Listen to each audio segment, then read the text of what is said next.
Vanny, bring me everyone. What do you mean, everyone? Everyone! I have come here to chew bubblegum and kick ass. Barry Manilow know that you raid his wardrobe? Let me explain something to you.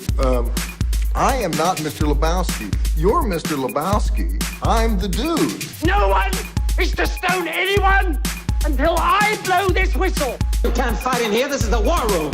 Surely you can't be serious. I am serious. And don't call me Shirley.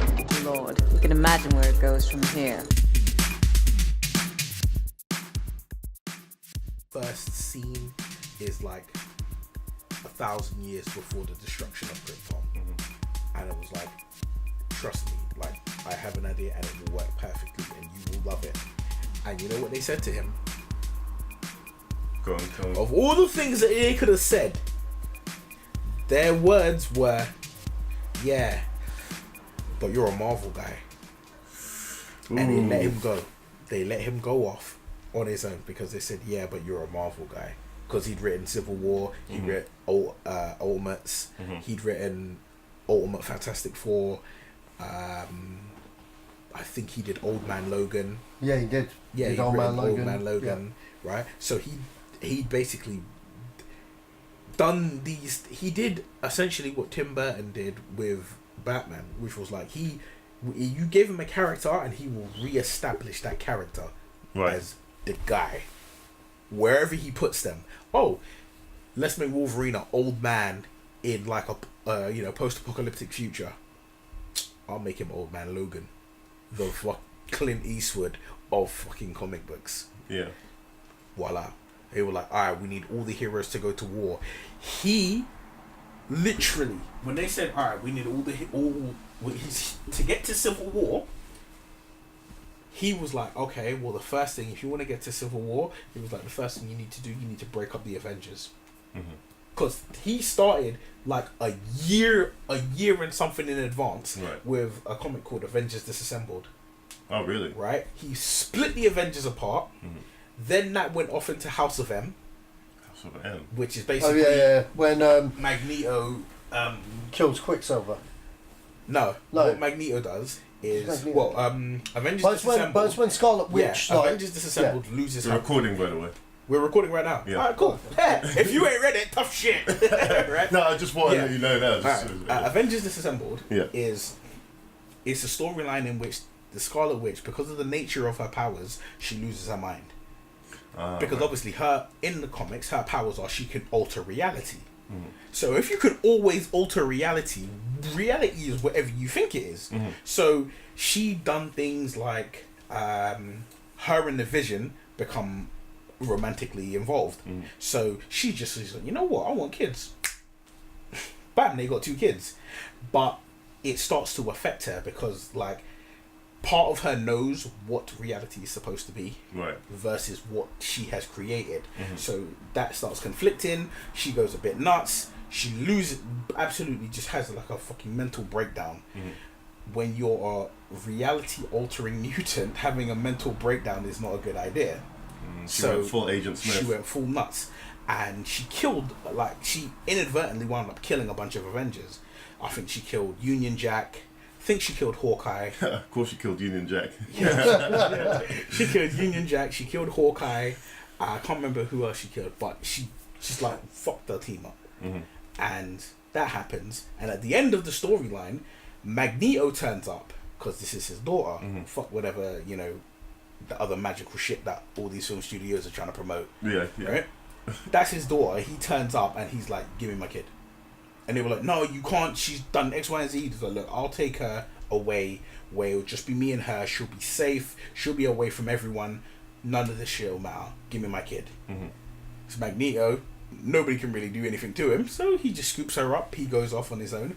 Bam. Next thing you know, you got House of M, where Magneto has reshaped the whole world to his favor. So it's a complete switch. Mutants are the ruling body of Earth.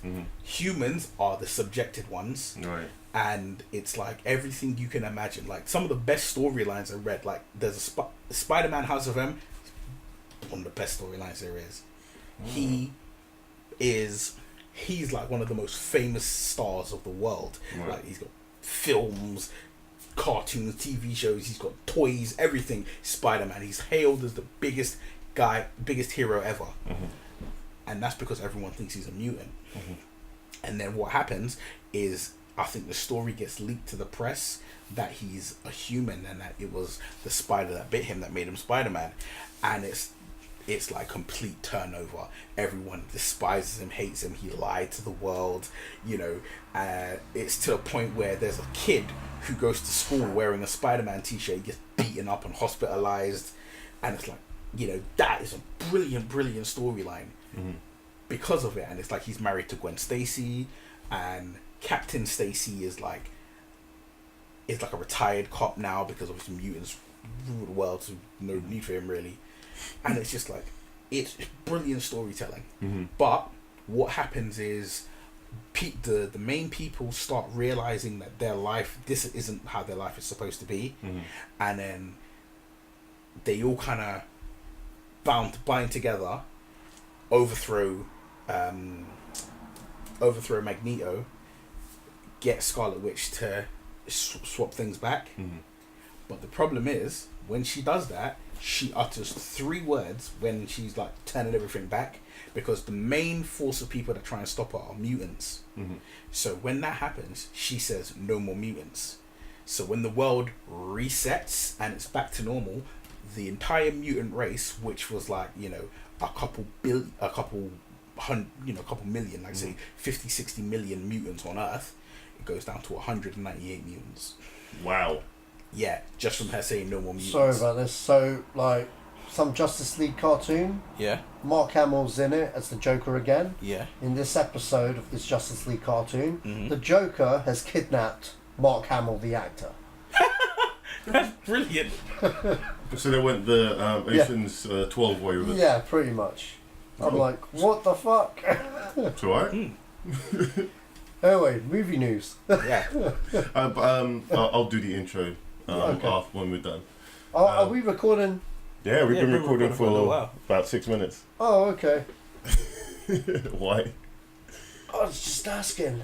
Okay, well, the one story I wanted to talk about was one that we were talking about when we were not recording. It's the actor that plays Jar Jar Binks, who is Ahmed Best. Second. Ahmed Best. Yes, Ahmed Best. He feels that he's not being represented in the talk of synth lesbians. I wasn't going to go there, but no. In the, you know, there's a whole motion capture revolution going on. He was technically the start of that. Yeah. And he's not been included in the conversation. It's all about Andy Serkis. Yeah. And I mean, Andy Serkis has just done it more, so we're going to know who he is. Well, I mean, that's true. We are going to know who he is more, but let's look at it like this. I don't dispute. I mean, Ahmed Best is absolutely correct. He should be known as, you are the person, you are the, I'm not going to say the pioneer, but you were the first to do it. Because you were there in that suit. That said, that's your one grace. That's your one shining star. That's your one grace. Versus the fact that you play arguably the most hated character in motion picture history, arguably. I mean, yeah, he's pretty up there. Yeah, I guess there's an argument for that. Well, I mean, I'm not sure he's the most hated, but he's close. Well, all right, you give a top 3 of hated people in hated characters in film history. Jar Jar Binks is up in there. Okay. Even if you think right now, like I can see in your mind, you're thinking, I can't. right? It's hard. Who else other than Jar Jar Binks is universally hated? Just a character, universally hated. Not an actor, not a film, just the character. And it's not the same kind of hate as well. Like, oh my gosh, this character's despicable. This guy. You know what? You know who comes close? You're gonna say Jesse Eisenberg's Lex Luthor, for me. Personally. Okay. Yeah. Yeah. Okay. If we had to go there, I would have to say this. Jesse Eisenberg's Lex Luthor was so bad that I erased him from my memory that I had to be reminded he was in the movie for me to have what I would call like fucking flashbacks to oh shit, he was that bad. I think Jar Jar's more in the zeitgeist though because it's Star Wars. Oh yeah, totally. And so people are gonna that cat. I mean, if you go to the younger crowd, they wouldn't find a problem with it. It's a certain it's a generational thing as well.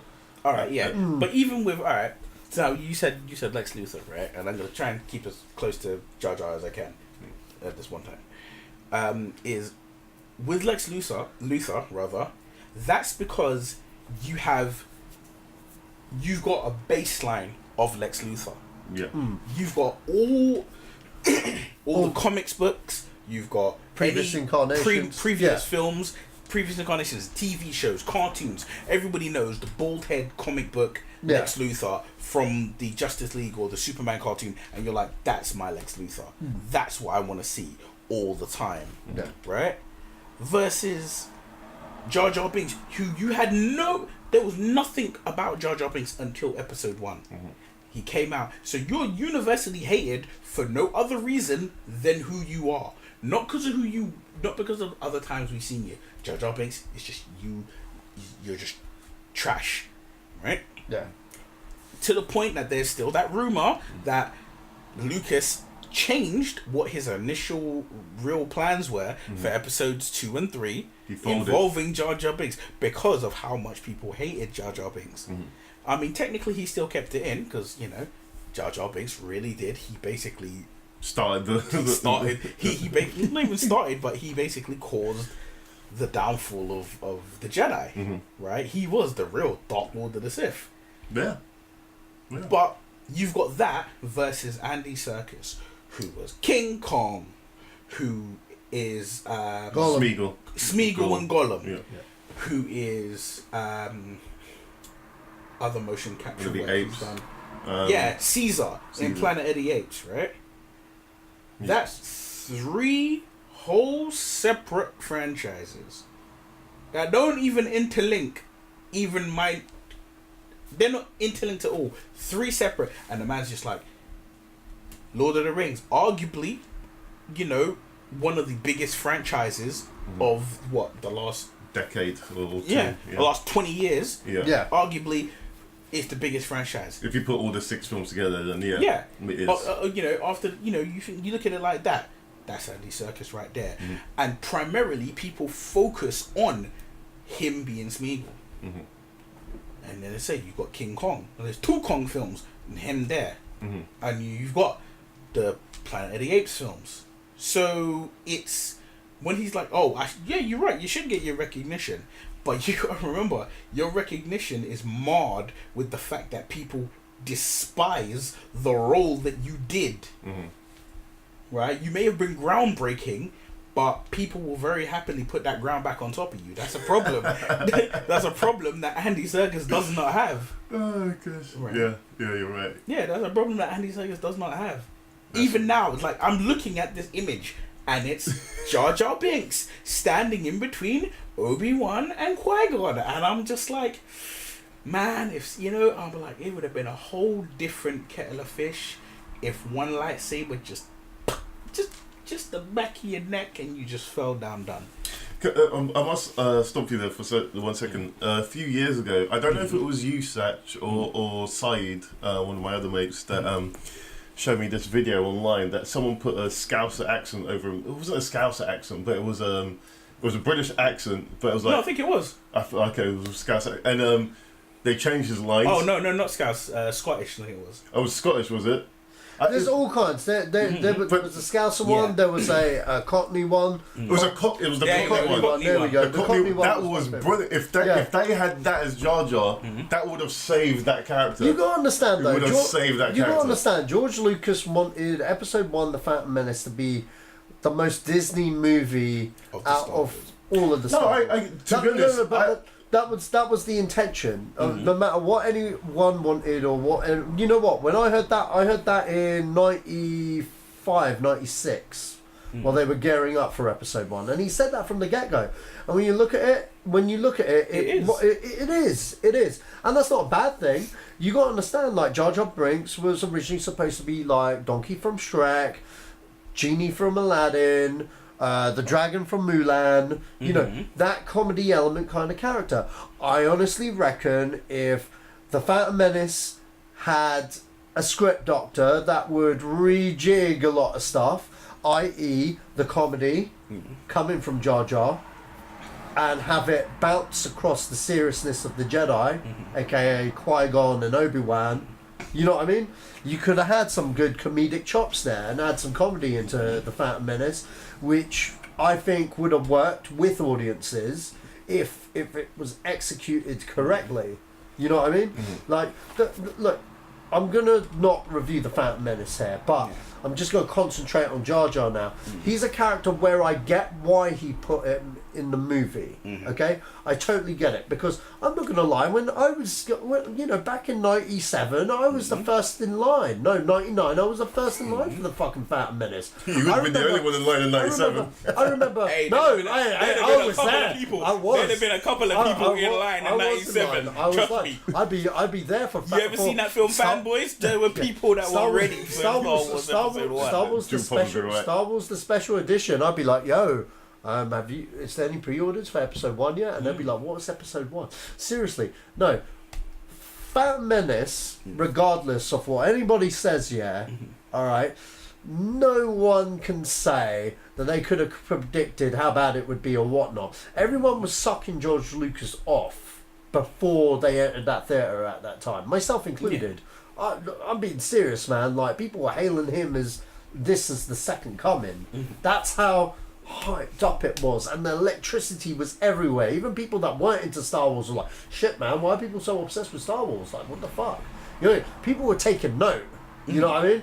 And, you know, if you told me Jar Jar Binks was like fucking Donkey from Shrek, I'm like, yeah, I want my Donkey from Shrek in Star Wars. Yeah, that's an awesome idea, because George did it, because George would never do no wrong, because that was the consensus of George Lucas. That's where he was pre-May 1999. He was like, look, he's done Indiana Jones, he did the original Star Wars, he was the guy. Yeah, he was basically Joss Whedon before Joss Whedon was Joss Whedon. You couldn't. I see where you're coming from. But even if you break down the fact, like, I'm sorry that I interrupted. Yeah. Even if you break down the fact that George Lucas is the creator of Star Wars. Yeah. But George Lucas only, up until that point, only directed one Star Wars movie. Yeah. He only directed one.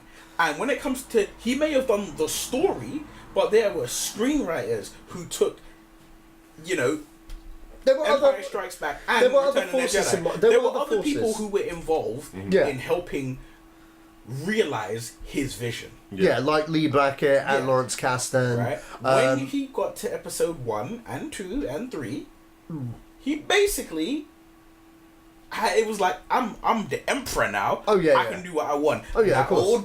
That old Dark Knight line comes again. You die a hero, or you live long enough to become the villain. Right? He lived long enough that he became the villain of his own heroic journey, which is, he did episode 1. We got Jar Jar Binks, and as exactly what Sacha was saying, if you look at, don't look at the film, just look at the premise of it. It works. It works as an idea. Is, alright, you know what, I need to lighten this up, because, you know, you got Empire. There ain't nothing funny about Empire, right? Empire, that's cold. Empire is basically the raid, right? Right?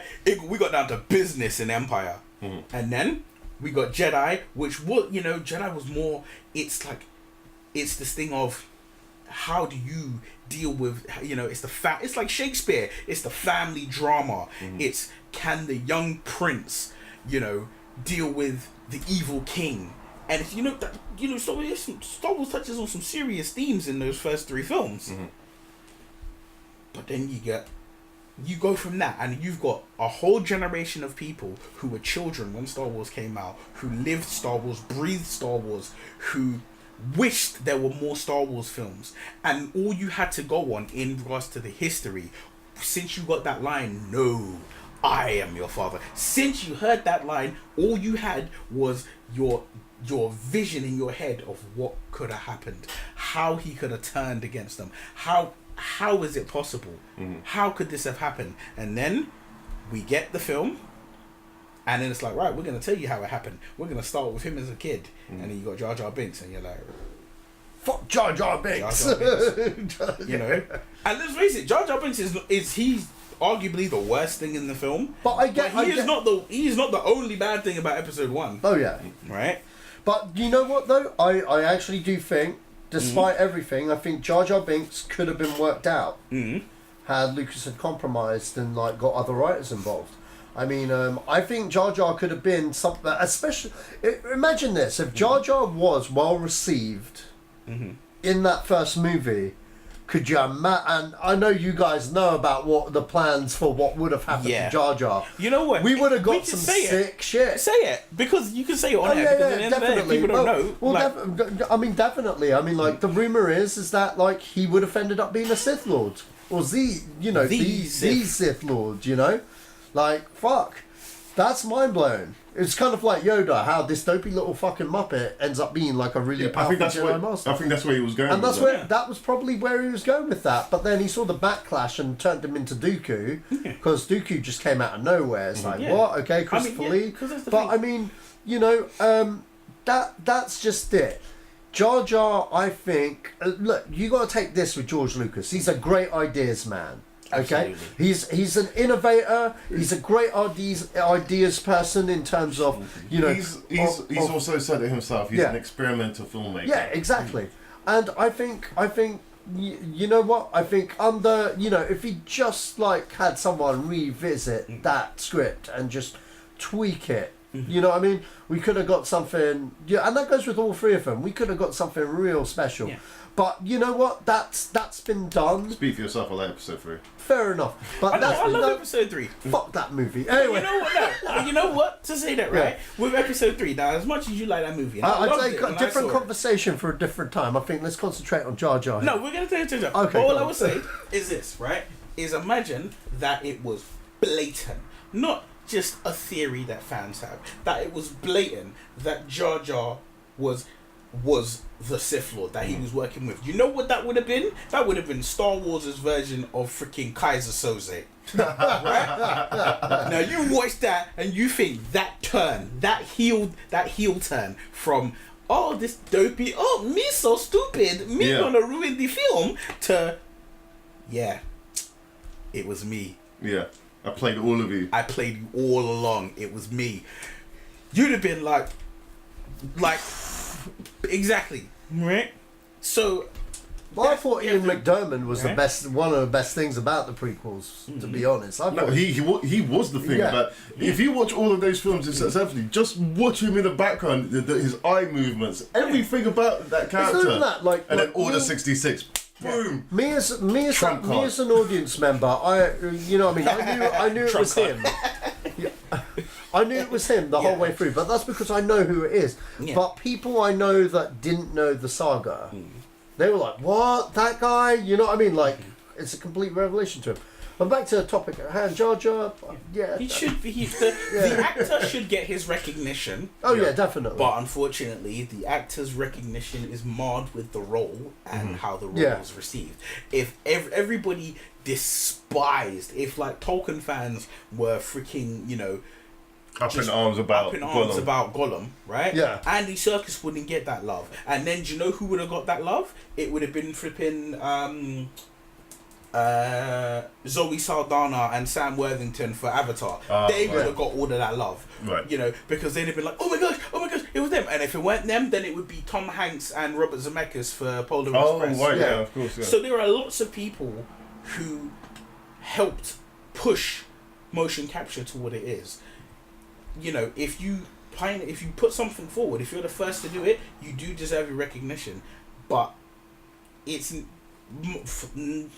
75-85% of the time, the people who get the recognition for something are not the first to do it. It's the ones who perfect the craft. right? You kind of look at the people who did it first. If that was the case, then all of the things that go down with Pixar, you need to kiss George Lucas's ass for that. Yeah. Right? You love Up. You love Monsters Inc. You love Cars. Yeah. No one loves Cars. Kiss off. If you love Toy Story 1, 2, 3, Toy Story 3 made you cry, well, you need to bottle them tears and go send it to George Lucas so we can drink it. Because no Lucas, no Pixar. Yeah, that's very true. Yeah, but nobody's going to think about that because Disney Pixar is what pioneered that, is what pushed it to where it is today. Not the fact that Lucas threw, that he had the idea and tried to put it forward and then he sold the company and then it went through X, Y, and Z's hands and then it wound up with Disney. Nobody cares about that. You care about what who perfected it, who turned it to what it is. That's, why it is. That's why Andy Serkis is revered so much for all the things he's doing, and people generally forget that he's actually a really good actor on his own and could just act in a film. Which you do see him in every now and again. Oh, that guy. He's in King Kong as well as being Kong. He's in it as an actor. Yeah, he is, right? Isn't he? Yeah. He's the cook. Yeah. He's the cook on the ship, right? So you've got things like that, and people, and you know how good he is as an actor because he's in flipping Avengers. Yeah. And he's now in Black Panther. Yeah. So there you go. Just before we move on to the next topic, have you seen Blade Runner? Yeah, you've seen Blade Runner 2049. Yeah. Spoilers. I've warned you now. Spoilers. Hold on. Is it still in the film? Is it still in the cinema? Yes. Okay. Yeah. What did you make of Sheen Young? I thought it was done supreme. I thought it was done well. Yeah, I thought it was as well. My issue with it. Yeah, same. But my issue with it is this particular thing. I generally don't have the level of hatred that a lot of people have when they see motion capture recreations of, of like younger versions of actors or like actors who may have passed away or something. But like Rogue One, when they did Carrie Fisher, when they did Governor Tarkin, who was I can't remember his real name. Peter Cushing. Thank you, Peter Cushing, right? So like Peter Cushing and Carrie Fisher, and when they did Jeff Bridges in Tron, okay, yeah, all right, they weren't as supremely sharp and they don't look photorealistic, but guess what? Play a video game pre-PlayStation 4. Why don't you play... You know what? Play GoldenEye on the N64. That does not fucking look like freaking Pierce Brosnan or Sean Bean, right? But we accepted it. Right? We accepted it. We were like, oh, it's so realistic. No, the fuck it wasn't realistic, right? Literally, I think it was, where was it? Thursday, I was out at a video game event in the Science Museum where they had almost every old school console leading all the way up to like present day.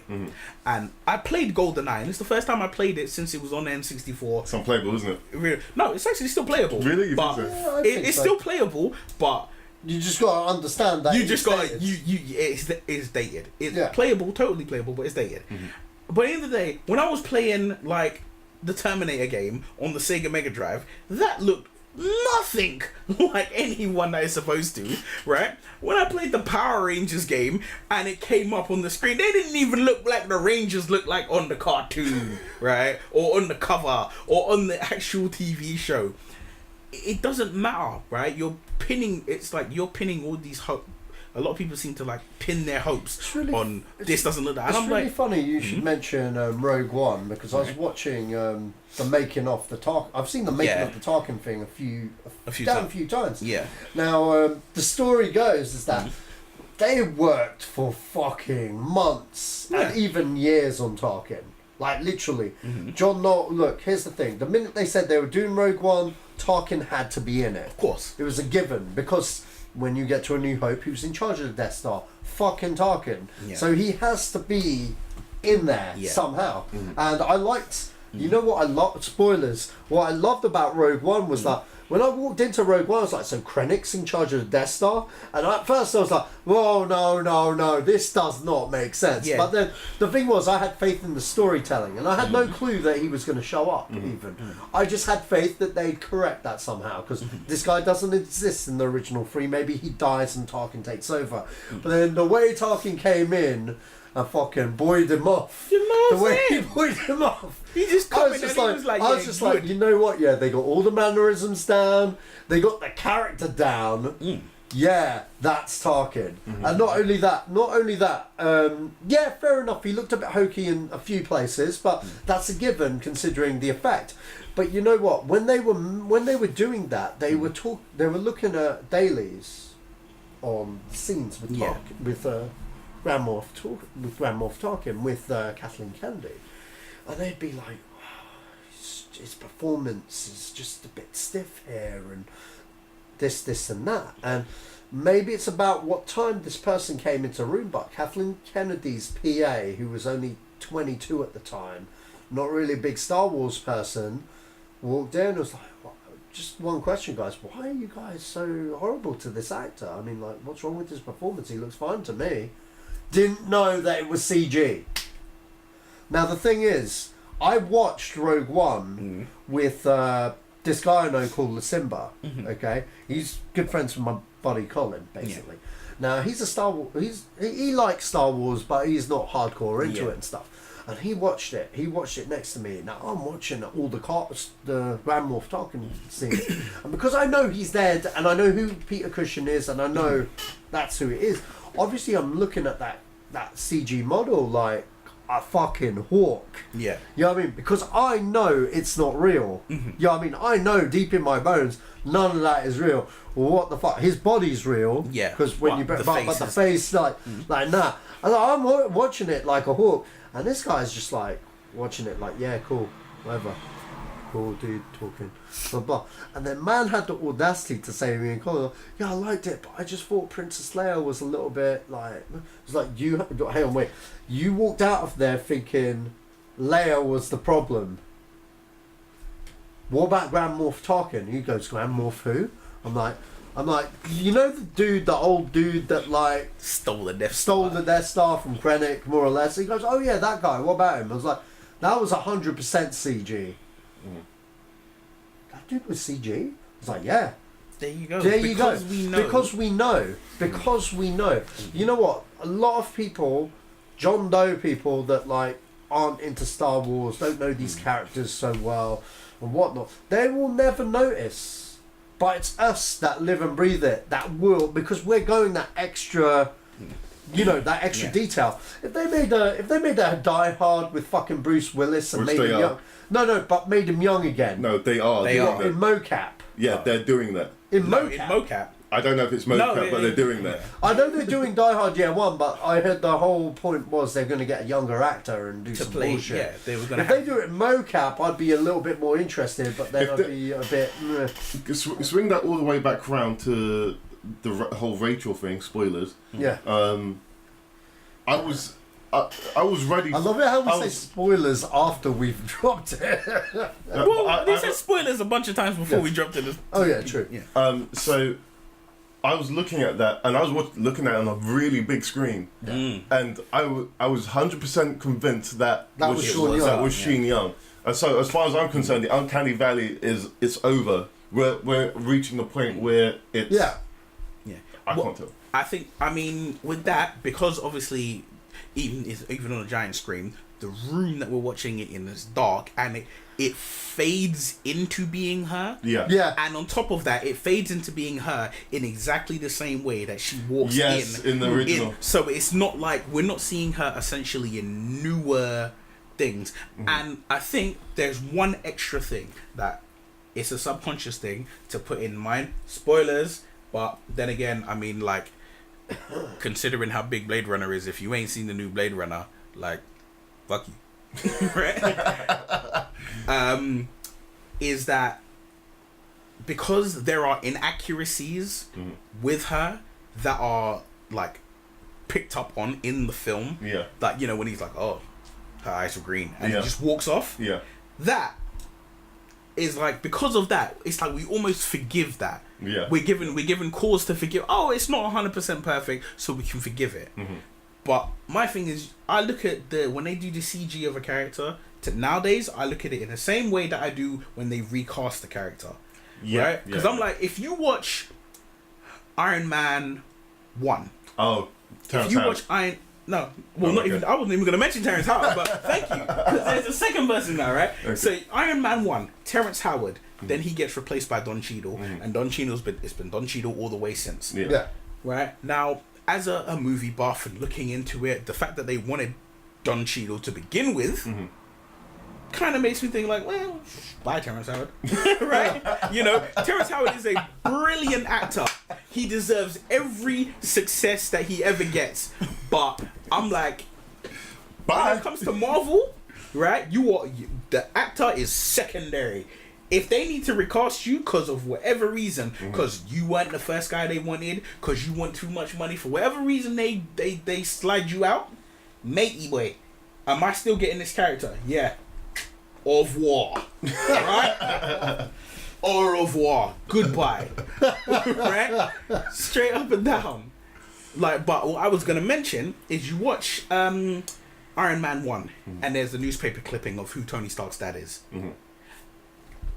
Then you watch Iron Man 2 and there's an actor playing his dad. Yeah. Then you watch Captain America: The First Avenger, and there's an actor playing playing Anthony Stark when he's a young man. Yeah. Right. That's the guy who's in that's Preacher, Dominic. right? Yeah, it's Dominic Cooper. No, Dominic Cooper. Yeah. Cooper, yeah. Now, Dominic Cooper don't look like the guy from Mad Men, who is the dad in Iron Man 2. Yeah. And that guy only has a passing resemblance to the guy who plays Howard Stark in Iron Man 1. Yeah. Right? So it's three different guys at three different times. But we gloss it over because it's only a secondary character. It doesn't matter. Right? But then, when it's Princess Leia or Governor talking, it's like missiles at the ready. Firing squad. Fire. No. Fuck that. Look, did you watch the film? Yeah. Did you enjoy the film? Yeah. Caring about, is the motion capture right? Does she have this exact same dimple that she had in A New Hope when she like smiles? Impressive. Right? Does she have all of that? No. But hey, guess what? You probably went ape shit when you knew that they were making the film. So give them a little, give them leeway. You get a free pass when you CG create. Tarkin, who's been, you think Peter Cushing's been dead how long? 20 years? 30 I think even longer. Yeah, over about just after it came out. 22 years. Just after it came out. No, not just after. He died. He died. I think he died in after. 86. Oh, really? I was say he died. I knew he died after. No, 86. 86. He died in 86. So he's been dead 30 years. Yeah. 31 years. Yeah. Right, so he's been dead 31 years, and you recreated that man, because we're in 2017. No, I'm checking if I'm right. If that's that's when he passed. Yeah, I was pretty confident. I think it's because I looked it up before. You right? No, I was wrong. He died 94. 94. Oh, damn. So yeah. Okay. All right. So 2004. He really hang around, didn't he? Yeah. So 20. Right. Just what? 23 years. 24 years, sir. No, 23 years. So he's been good. 94. Yeah. Yeah. So roughly 23 years, right? So he's been gone about 24 years. Yeah. No, it must be 23 years because we're in 2017. Oh, yeah, 2000. Yeah. 2018. Yeah. Yeah. So yeah. he's been gone 23 years. Yeah. And he recreated the man with such accuracy that he virtually looks, barring a couple of inaccuracies, he looks like the same guy. Yeah. It could have been just makeup that's slightly different. Hey, you did a good job. Right? You did a very good job. Did you ever see the actor that played Cushing in Rogue One? Yeah, I saw him. Yeah. Right. And considering that actor don't look like Peter Cushing. I don't know, man. I think he shares a good resemblance. No, I'm like he doesn't have a strong enough resemblance that I wouldn't notice. I think he could have played a younger one. Yeah. I'm trying to remember his name now. But again, to wrap it up, my point was that Guy Henry. That's his name. go apeshit about these little tiny things. Like if you know, it's There the we go. nonsense. Us as yeah, He's us got the as same. I know he's got the same kind of job. All right, dude. But I'm like, he's got the. To me, it's like we go ape shit about the little things that we completely forget about the big ones. We gloss over certain big ones when it's like, it's not important that talking isn't 100% talking. Hey, it's 98%. There's a lot of things that you can do with 98%. Mm-hmm. Be humble. Be humble, film fans. Right? Yeah, It yeah. could be a lot worse. Yeah, well, and I mean, as from seeing Blade Runner, I think we've this is the point. It will just start to get better and better and better. Just if they use it right and do it properly. I mean, this next film, the Scorsese's film, where they're going to de-age De Niro and Pacino and Pesci. If they pull that off for the amount of scenes that I think those guys are going to be in, then that's going to be freaking amazing. Well, they better do a better job to But De my Niro thing is than this, they did in what's that Stallone Grudge flick? Match. Grudge Match, because the CG on that was shocking. But then again, you think about it, the CG in that was shocking, but yeah, it's back. Progressed. But and another thing is, and this is like, I guess me showing my age here, is I remember when the CG graphics were like Lawnmower Man. Oh yeah. Right. Wow. Actually, for the Lawnmower Man, that was actually still quite impressive. Yeah, but the thing is, Lawnmower Man was impressive when it came out. Mm-hmm. 10 years later, it's not so impressive. Yeah. Right. When you've got Smeagol and Kong and Tarkin and right when you've got things like that has it's not been rebooted. Oh, because there's a lot of problems with it. Oh no, it will be. Stephen King's the big thing again now, so no, but there's a reason that Stephen King got a huge thing about it. Oh really? Yeah, it's Stephen King wrote a story called The Lawnmower Man. Mm-hmm. What he wrote is in no way, shape, or form the same thing that we got on screen. Okay. To the point we're talking like, for those who don't know, Stephen King actually wrote under a pseudonym. He wrote Running Man.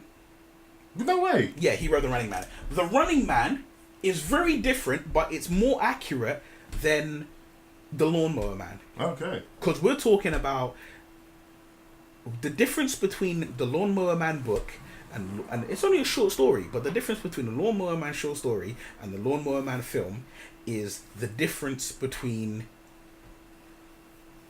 Iron Man 1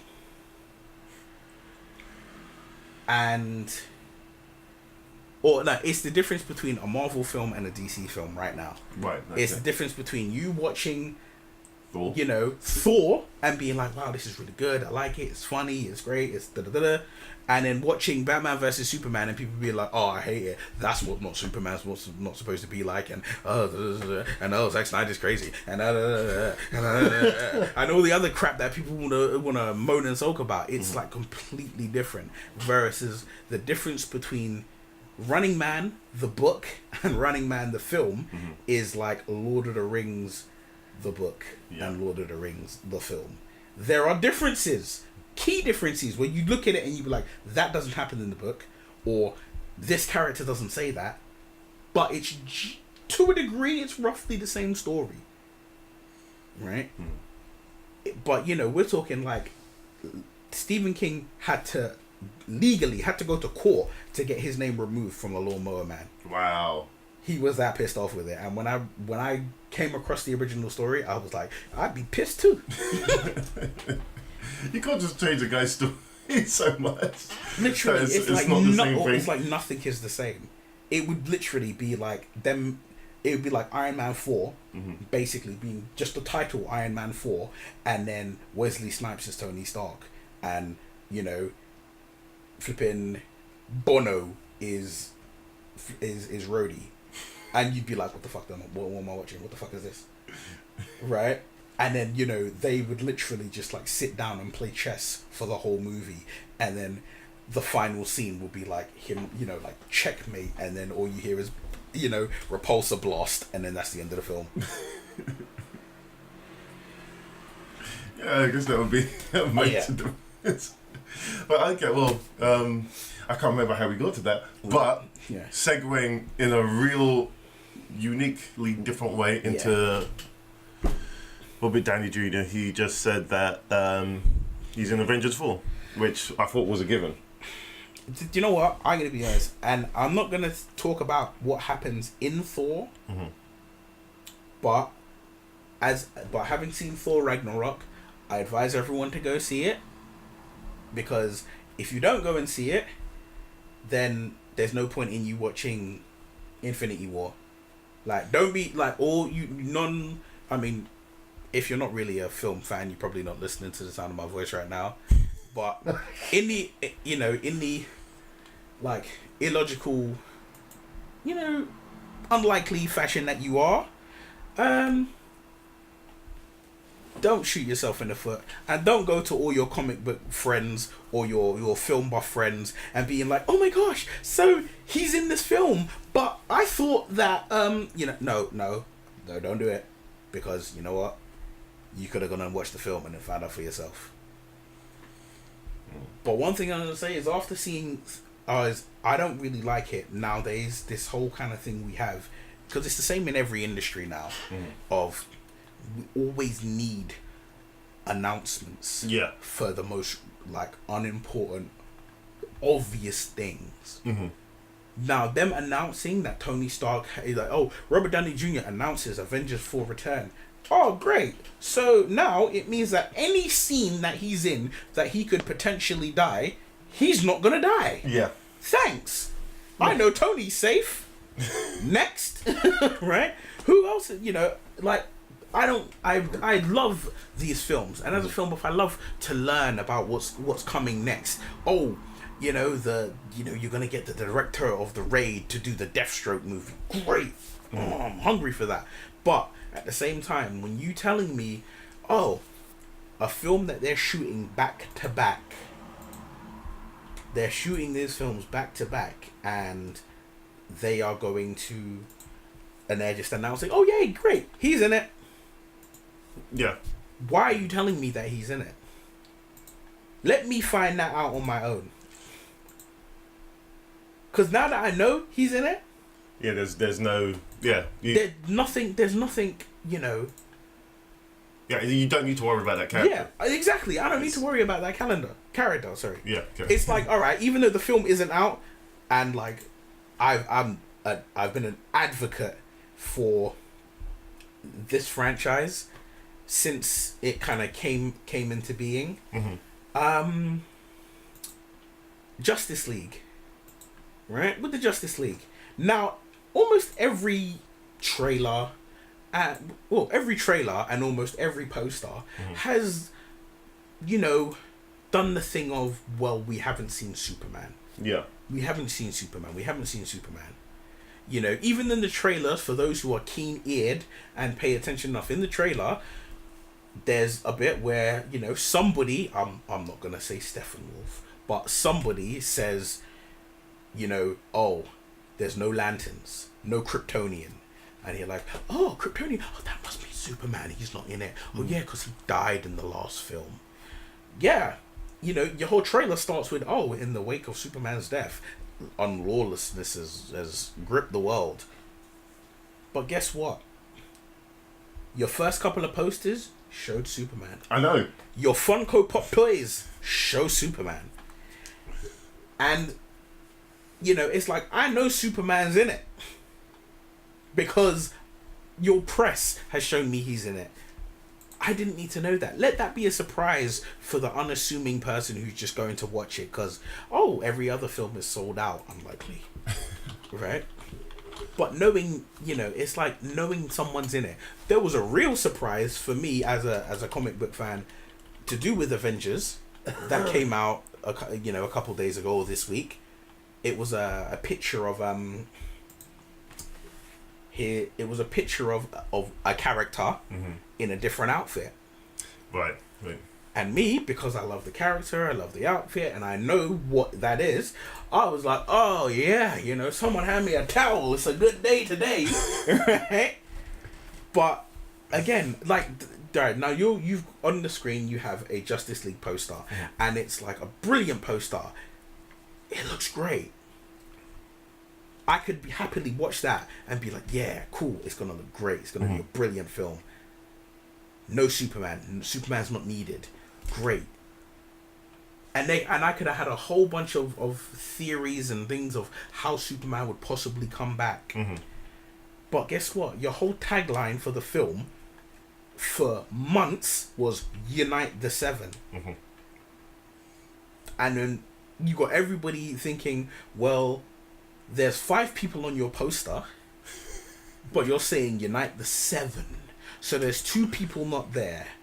Your earlier poster had Superman in it, so he's probably number 6. So now everyone's clutching at straws and guessing about who the 7 is. Spoiler alert, I know who it is. And like people who insult me, I'll tell you who it is, and fuck your whole film life up. But but keeping with the announcement, right? No, let me just go into this. This for me, the places that I've seen up in around London at the moment, I don't particularly like because it doesn't look like anything. This poster looks like a movie poster. No, true. This looks like a movie, but I prefer the other main poster that's surrounding like the London Underground. And things, you do? Okay. Where it's them all standing together, like and it's all kind of like in a U shape. I like that because to me it looks like an album cover. It looks like the dopest album cover of like the avant-garde abstract rock group. Like the Justice League, it looks like the album cover that it was. This is their Grammy-winning album. Okay. From that point of view, I can see where you're going. Well, every time I saw them, I thought it was like a museum piece that they were showing off because they did something not too long ago that they were showing off a lot of. Which one is it? This one here. That one. Yeah, I love that poster. You know what? I like it, but I don't think it should be the poster. I think, this is why I like it. I like it because it reminds me of the art of Alex Ross. Yes. Do you know what I mean? I know exactly what you know exactly what I mean, being a comic book guy. Yeah. So from that aspect, I do love it. But, as a movie poster, I would get why someone like Joe wouldn't love it. Yeah. But I would totally get why you would love it. Because, like, when I look at it there, I'm just thinking, that looks like an Alex Ross fucking comic book cover. That does look dope. Yeah. For those that don't know, it's the poster where it's the 5 of them. Batman's in the middle, Wonder Woman and Flash are at the front, Cyborg and Aquaman are at the back. It does look like a Queen poster. Yeah, it does. Queen. But you know what? You know what's really funny? Right? That look, I'm pretty sure that was the inspiration for Alex Ross's original idea. Yeah, I'm not even joking. Yeah. But like, to be quite honest, I like that poster. Yeah. I like this poster the best. Oh yeah, I actually do like that one. See, now there it says Unite the League. Yeah. Cool. But before it kept saying Unite the Seven, and even on this poster, even as much as I've said I love it, I hate one thing about that poster. What's that? Is that because they used the characters' logos as letters. Yeah. They put Superman's S in it. Now I'm just like, people are gonna see that. And then, they're going to be like, but isn't Superman dead? And they were like, well, did you watch Batman vs. Superman? Yeah. Did you see the dirt floating off the coffin at the end? Yeah. Maybe he's not dead. I still thought they should have left that out. They should have had no ties to him being alive in any way whatsoever. Let it be a friggin' surprise in the next film. Do you know what it is? But, I mean, saying that, I reckon that they did that for one simple reason, which is, as much as I may have faith in them, I felt like they needed to do something to kind of restore faith. Not faith, but basically build anticipation. Okay, yeah, I see where you're going with that. I mean, it's like, you look at it and it's like, imagine like, okay, so you've got any kind of film and a character gets buried at the end. And they're buried, they're done, they're not coming back. And then at the end of the film, you just see like a hand just climb out over the rubble, and you're like, fade to black. Oh my gosh! Has that one come out yet officially? Yeah, these were the original posters. Yeah. The original posters. And then they just superimposed him out. Yeah, they just cropped him out. But you know what? I like that. I do like even that now. poster. Look, and you know how you know that they did it is they changed the positions that people were in. Right. Yeah. They were all in that straightforward line, and now they just shifted people across. Yeah. And they didn't even shift them that well. They basically just put Cyborg and Aquaman at the back where Superman would have been standing. Yeah. And then just push the other three to the front, so now it looks like the picture's done perfectly, but what they've actually done is just done it so Aquaman's trident is basically covering up what they couldn't cover up in the Photoshop. But I mean, like that one with Superman in it, I do love that image. Yeah, I mean the bam, first... bam, bam, and you've got them in the order that you know what I mean, that you'd expect from the comics as well. But it's just the thing to me, it's just that thing of like, and this is because we like segued away from it, is that by doing this thing of announcing people's returns, announcing this, announcing that, where are the surprises? Look, now both of you have seen Thor, and I'm not going to bring it up, but in that scene, right? Did that not? Were you not like, oh my gosh? Did you not laugh your ass off when you saw that, right? Yeah. Oh yeah. Because you were like, I can't believe that. It's brilliant. Yeah. It's brilliant, and it's a surprise. Yeah, a right? big surprise. Because it's like I remember hearing something about Anthony Hopkins possibly retiring or possibly not being around that much film wise anymore, right? You know, it's like I watch the Thor films and I anticipate, is he in it? Is he not in it? Because he's Odin and he's supposed to be in it. So if he's there, great. And if he's not, oh well, you know. But it's that thing of you just don't know. You just don't know because of the simple thing of it's never mentioned, it's never announced. And when that thing happened, it wasn't announced. So it was brilliant. And then at you know, later on in the film with the right, again, it's not announced, and it changes the whole all the Marvel films, the whole franchise going forward. It changes things because now you're like, I wonder what's gonna happen. There's consequences. There's consequences to it, and it's like when I saw, you know, a couple of things within Thor, it made me look at the poster for you know, for Infinity War again and be like scrutinizing it like flipping Sherlock Holmes, right? Trying to figure out stuff. And I'm like, that's what we need. That's what I want to look for, is watching a film and having to scrutinize, you know, give me that anticipation. Where's my anticipation of, oh my gosh, I gotta see this. Oh my gosh, I really need to know what's going on here. Where's my anticipation? There's no anticipation anymore. Yeah, I do agree with you on that. I just thought this was a really... Yeah, that was a brilliant poster. Yeah. Unfortunately, the film wasn't like that, but... Yeah, I mean, it would have been brilliant if the film was like that. Yeah. But do you know what that is? Do you know what that poster is a perfect reflection of? Comic books.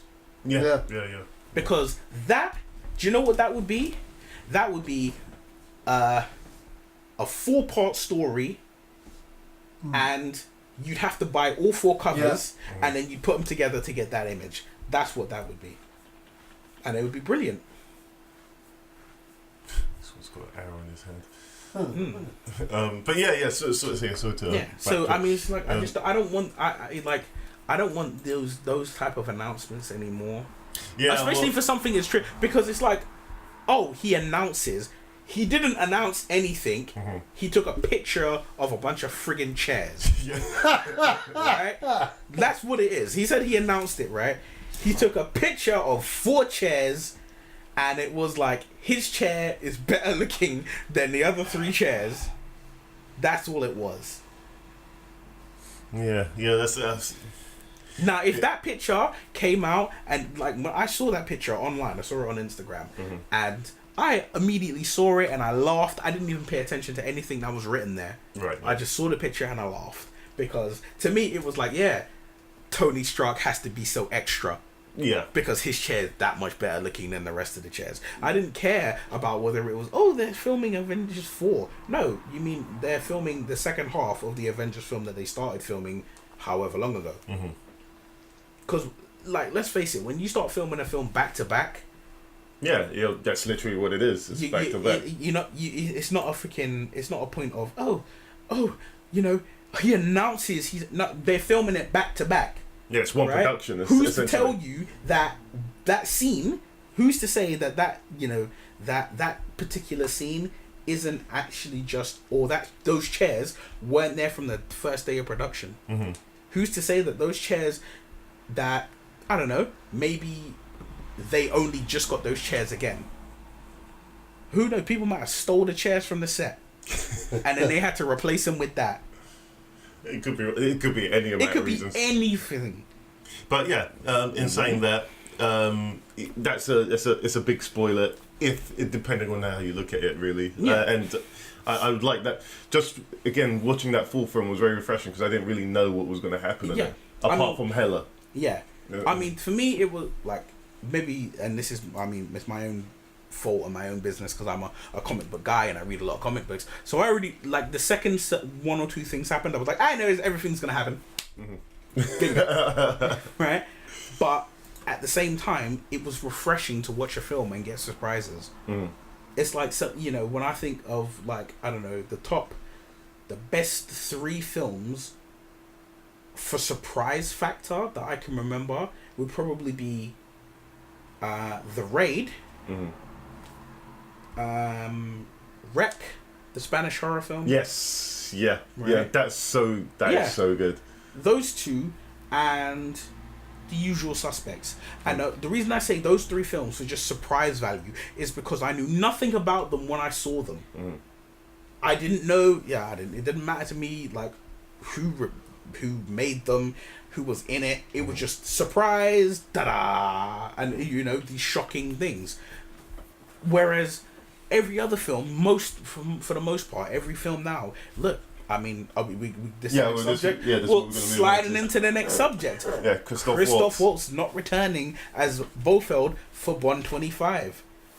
Well, that's not even news or a given. I mean, like, yeah, I mean, Bond has many villains. Yeah, sure. So you know what I mean, like. But he's the equivalent to the Joker now. Totally. In this whole thing, in this whole universe. So they're probably going to save him for another film.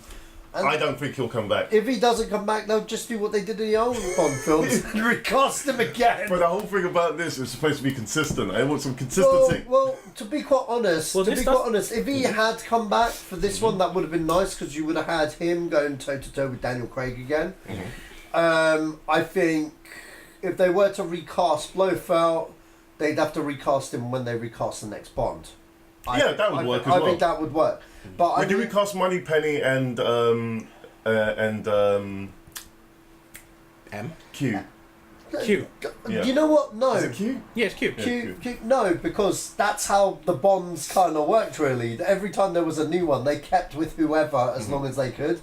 Like Lois Maxwell, that played the original Moneypenny, she played Moneypenny throughout Connery, Lazenby, and more. And the only reason why they recast her is because, like, she was hitting 60 plus. Okay, she wasn't gonna have the same dynamic with Timothy Dalton. Yeah, and that's when they cast the second Moneypenny for 2 films. And then when it came to GoldenEye, they were like, "We're gonna recast everyone but Q." Yeah, you know what I mean, but Q, and that worked really well for the Brosnan era. It really did. In fact, all the supporting cast during the Brosnan era. Yeah, it was Samantha Bond, wasn't it? It was Samantha Bond. What I think worked with the Brosnan era was like everyone was consistent, whereas everyone before. There was like the only 2 consistencies were M and Moneypenny and Q, but like other characters like Tanner, Felix and. Felix never showed up in the Brosnan series at all. Yeah, but yes, he did. No, he didn't. Oh no, you're right. It wasn't him. Felix Leiter's last appearance in a Bond film. Oh, that was Living Daylights. No, License to Kill. Oh, really? License to Kill, because the other thing with Felix Leiter in the books, he's in a couple of books and he dies by getting eaten by a shark. So what they did, I can't remember which Bond film it was, but they did one of the Roger Moore ones with Felix Leiter, and then they took that bit from the book and they cut it from the movie, but they put it in License to Kill to make it a revenge thing. The other thing is, the guy that played Felix Leiter in License to Kill is one of Roger Moore's best friends, which is how he got the part. Because Felix has been played like about 4 or 5 times by different actors, and the only actor that played him like how he should be was the original actor in Dr. No, funnily enough. But then it just kind of changed. It was an availability thing. They didn't do like, you're this role until. I hope they keep the other guy they got. Yeah. The other guy they got for Casino Royale and Quantum of Solace. He's brilliant. He was good. He was good, I felt. What I was going to say with this is, I mean, with the exception of a character like Blofeld, is for the most part, with changing Moneypenny, with changing M, with changing Q, it's what you're essentially what you're saying is you're moving with the times. And it was in I think it was Skyfall when he speaks and he's like, oh, I thought M was a randomly assigned number, I didn't mean it was. And she's like, if you say anything else you're dead. Right. But it was that thing of, I like keeping that mystery that, you know what, Q is short for, what was it, Quartermaster, yeah. And it's like, okay, so it doesn't have to be the same guy. And then M, no, because you know what, if M gets killed, you need another person replacing them. Don't switch them and call him N. No, stay M. So if you're the boss, you are M. If you're the quartermaster, you are Q. If you're, you know, I mean, Moneypenny, to a degree, it could be something that changes, but maybe you keep it as Moneypenny. Well, no, with Moneypenny, that's her name. Yeah, it's her name. That's but what I'm saying, that was never. No, I know that. Yeah. But what I mean is, like, if you'd have just had it that there's a bit more mystique to it, that it's like when you reach this position, this is your code name, this is your line, this is the name you're given, and this is the name you stick with. Because when you start mixing it up and that this is someone's real name, if they don't die. The era of film that we're in now, if that character doesn't die and you know that they're going to turn up again in a sequel, I want to see the same person. Again, you know, like certain instances, like in the comic book films, or you know, in like things that you can change. Hey, if you change them, you change them. But it's not of that level of importance. Blofeld is of that level of importance. But again, it's like they went out of their way with Daniel Craig. What I see with Daniel Craig is they went out of their way to tie up his 4 films as in one massive overarching story. Because it was like, okay, Casino Royale, he's just fresh into the 00 skin. He's brand new to this thing, and he's handling this business, and it's Le Chiffre. And Le Chiffre is the villain. And it's just Le Chiffre. And it worked, because it was just Le Chiffre. You know? Then, done with Le Chiffre, and it's like, okay, guess what? It wasn't really about Le Chiffre. It's about the group. There's a group.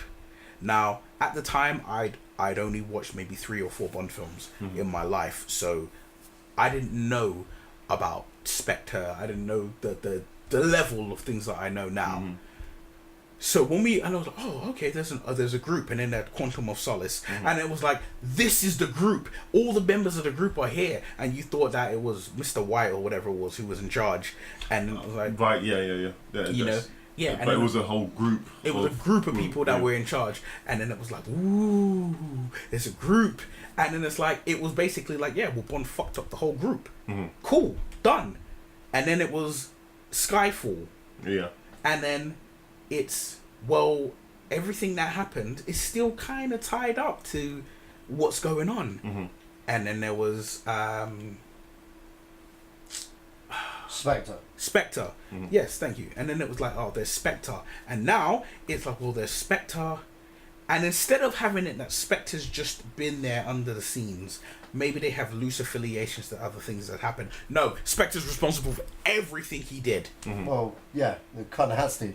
Right? But what I'm saying is, by doing that, you force that you have to basically do what Marvel and DC do, where you have to tie actors into long contracts, because now Christoph Waltz is in it.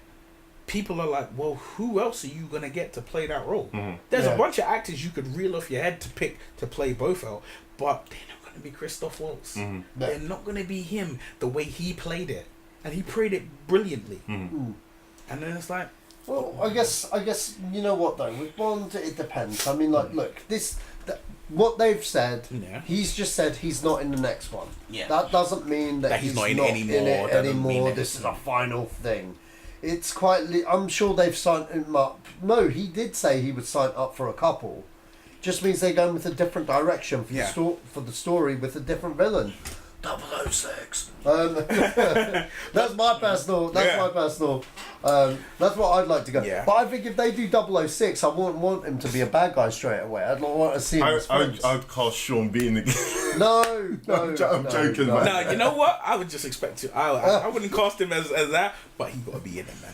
Be like the number 2 henchman. As far as I'm concerned, Sean Bean did the biggest turnaround I ever saw in a James Bond film at that time. I mean, like, who would you get for 006? I know. I'm like forget Sean Bean. I'm telling you, I don't know. Dominic West. Dominic West?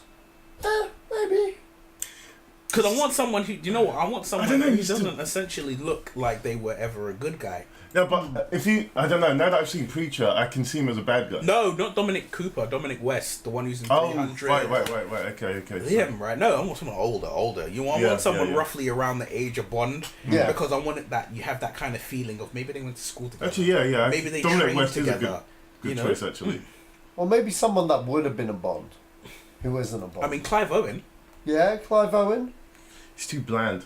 But no, do you know what though? Do you know what the problem is as well? Is that when we think nowadays about picking someone to be in Bond in that kind of regard, you start thinking of who could possibly do that, and then you know what I start thinking is, okay, anyone who could have been a Bond who wasn't a Bond, but then at the same time,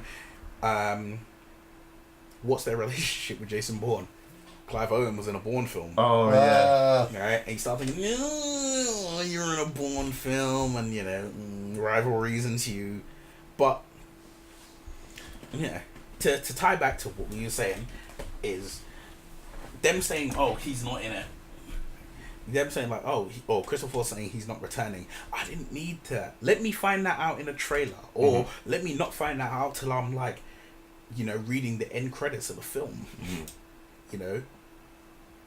Yeah, I guess, yeah, but I mean, even in saying that, it might, as you said, it might be someone else. He might be in prison or wherever they've got him. Well, they caught his ass at the last of the last film, and they put him in jail. Yeah, and Bond's supposed to be. I mean, it's very weird because obviously, not all these films, but these films are based on a character who's been in the book, who's been a book character. He's had 24 other Bond films before what they're making now, so there's a lot of things going on. But it's like, okay, so he's now with that fine ass woman there.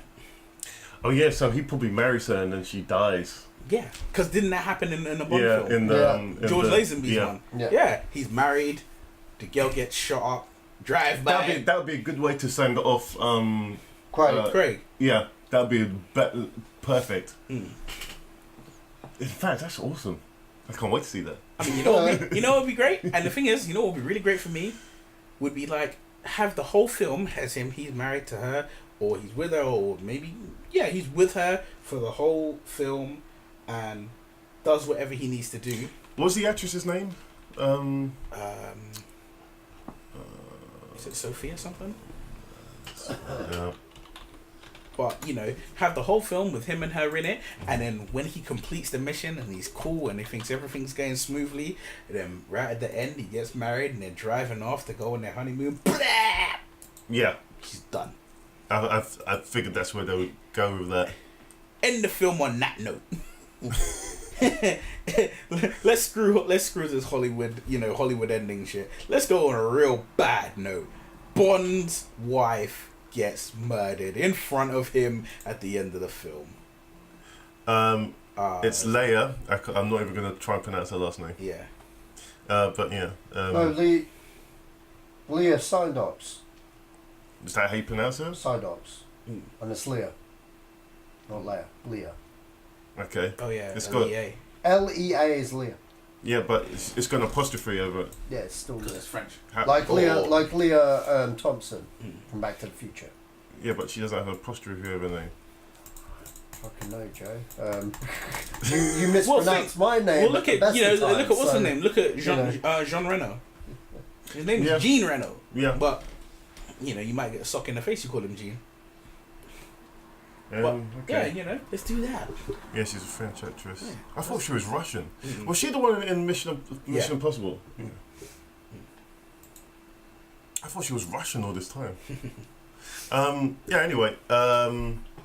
But yeah, just go through that, man. Like, all these... It's like we announce everything, and it's just like, oh, come on, man. No. Okay, what did you think of The Conjuring? Yeah. New subject. I like The Conjuring. I like them a lot. See, this freaks me out. So I'm looking at a picture of the Nun, which is a spin-off of one of the Conjuring films. Both. Yeah. And so,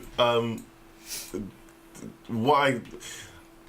This to me, this is already scaring me, because I don't...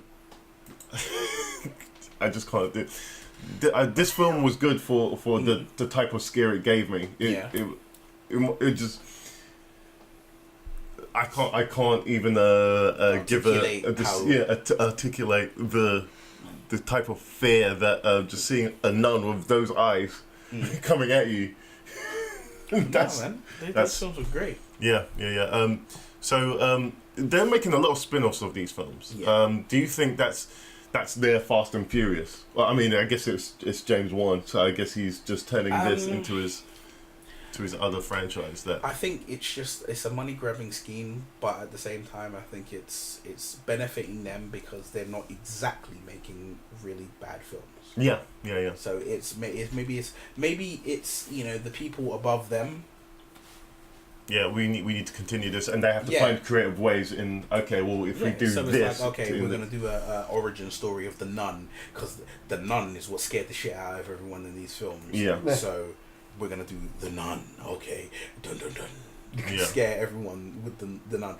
If she scared you in that one scene or two scenes that she's in the first one, and then she scared the crap out of you in The Conjuring 2, then maybe she'll scare the crap out of you for a whole film. Yeah. Yeah, and the way they did it with the... I don't know how they did it with the painting, but the painting just got more disturbing as it went on. It's like every time you looked away at it, it just looked like it was looking at you. It's just wrong. And then the whole room went black and her face comes... that's so chilling. It's wonderful the things people can do with a camera nowadays. Yeah. You know what? Has there been a horror movie about painting? Yeah, well, I mean, Dorian Gray, technically. Dorian Gray? What's the picture of Dorian Gray? I've not really followed it. So. Alright, well, the picture is a book. Yeah. And then it's been a film or whatever for a number of times. Is a guy named Dorian Gray gets a pet. He's like supposed to be like the most attractive man ever, and it's in set in like Victorian London. He gets a painting of himself. Somebody paints a picture of him. A portrait of him, and it's like in a bit of weird witchcraft the way it happens. The picture basically almost like absorbs his soul, so the picture ages and he doesn't. Right. And I mean, he's a character in the League of Extraordinary Gentlemen film, right? And in that, there was a whole film. Yeah, and in that he can't look at the picture. That was their take on it. Right. What the book's take on it is he's the only person who can look at the picture. Right. Because he looks at the picture, he sees what he really looks like, which is like an old, decrepit man. Because we're talking like, he stays immortal. So, let's say like you knew him when you were like 21. Yeah. And then you suddenly become 51. And then you see him again for the first time in all that time, and he looks exactly the same. He hasn't changed. And you're like, well, how is that possible? No, well, I was thinking like a picture. Okay, the only time I've seen this is Ghostbusters. Where the picture comes alive. Yeah, where the picture comes alive and comes out the fucking painting. But like as a proper horror movie. Oh, but well, I'm sure there is. Has that been done? What you mean, Vigo? No, other than Vigo, have they done it as a proper horror movie just where the picture comes out? Not that I can recall, like straight off memory. I haven't watched that many horror films. Interesting. Well, if anyone out there that comment below, just like. I mean, the closest I've seen to that is what they're going to do with the Nun, I guess. But yeah, I couldn't tell you about specific horror films that have pictures in it that come to life. No, but yeah. Anyway, I wanted to go with that because I really liked. I like these characters. Yeah. And the fact that it's loosely based on real life. Yeah. That just grabs you even more. I mean, to be honest, when I think of it with The Conjuring, I always kind of looked at it as it was probably going to be the next horror franchise. Yeah. Simply because anyone who's seen The Conjuring, when we're in the that final scene when they're in their house, and it's like you see all the stuff they have in that room, and they're like, most of this stuff is cursed. It makes you go, oh, right. Yeah. They're going to spin there's this so on. many films that you can do because I think there's like a cursed samurai helmet in there. Oh my gosh! Another toy and a whole bunch of stuff like that. Yeah, absolutely, you can do anything. But holy cow! But yeah, the Nun to me is, I think that's the ultimate. Bar women coming out of TVs and so forth. Yeah. I making weird noises when they climb up under your bed shoes. Oh man, just the unknown. I think that's what affects me more, is the unknown. Not knowing where these things come from, not knowing how these things have happened. And what they've got with this series is really good. Because one, you like the actors that portray the people. Yeah. They're believable as a couple and as human beings. And that's the one thing about horror film. If you don't believe in the characters, then it's just a Scooby-Doo film. Yeah. So that's my 2 cents on that. I think it's a brilliant way to put it. No. Yeah. When you don't like a horror film or you don't believe in it, it's a Scooby-Doo. Yeah, it's a Scooby-Doo film. Okay, so who is Zachary Levy? He's been in a bunch of things. I think he was in Heroes Reborn, if I remember correctly. Yeah, he was in Heroes. He's in Heroes Reborn. He's in he's weird. He's like one of those actors who's in a bunch of stuff that when someone says, who is this person? Oh, he's from that thing. Think of everything, but you can't think of the name of any of it. Well, he's in quite a lot of stuff. Yeah. Okay, so what is he? Is he Shazam? Yeah, he was the lead in Tangled, like the main guy in Tangled. He's in Thor: The Dark World. Is he Shazam? Yeah, he's Shazam. Okay, so Captain Marvel, for those who don't give a shit about copyright infringement. Well, that's a tangle in itself. Yeah, he's. Do you like the rendition? Of what I'm looking at now is a rendition. That's an artist conception that's come from a guy named Boss Logic, I think. Yeah, Boss Logic. Yeah. Yeah, he does great work. It actually looks pretty real. Kind of good. It could have gone very corny. Well, the thing is, Boss Logic has a habit of like he can put anyone in like he could make. Freaking hell, he could make flipping I don't know. Adam Sandler. Yeah, he can make Adam Sandler look like freaking Black Adam, and you'd be like, yeah, I'm watching that film next summer. I'm watching that film next summer. You know, it's. He's done a good job. Yeah. I mean, this is what I saw. This is the picture I saw, and I said, "What says this thing's still happening?" And I saw the picture. Okay, I want to discuss it with you. Do you where would that fit in the whole continuity of everything? Or is it just it's like standard? To be honest with you, the thing is, one thing that goes on with comic books, especially with DC and especially with Marvel, is all their characters are fully fleshed out and realized as individuals before they are thrown together as the Justice League or the Avengers or whatever, right? And as such, everyone has a backstory and everyone's got their own little path. Or, you know, everyone's got the hero's journey that they go on before they get to wherever it is. Similarly to Avengers, it's a thing of everyone's doing their own thing and their own thing just might happen to coincide with the great overarching what the hell's going on here. So it's like, you know, the ether, the tesseract, you know, the orb, you know, these things were just individual items until you were told about the Infinity Gauntlet, and you were told that they were Infinity Stones, and you got told about how all these stones together make the Infinity Gauntlet, and that, you know, that's a really good and a really bad thing. With Shazam, because his story is somewhat like, how can I put it, like 1 part Wonder Woman, 2 parts Aladdin, which is that his character who is he's a teenage boy named Billy Baston, and I'm just thinking I want to see one of those kids from Stranger Things as Billy Baston. You heard the podcast, didn't you? My pitch. You know it makes sense. But which Stranger Things kid, Mike or the kid that's always strange?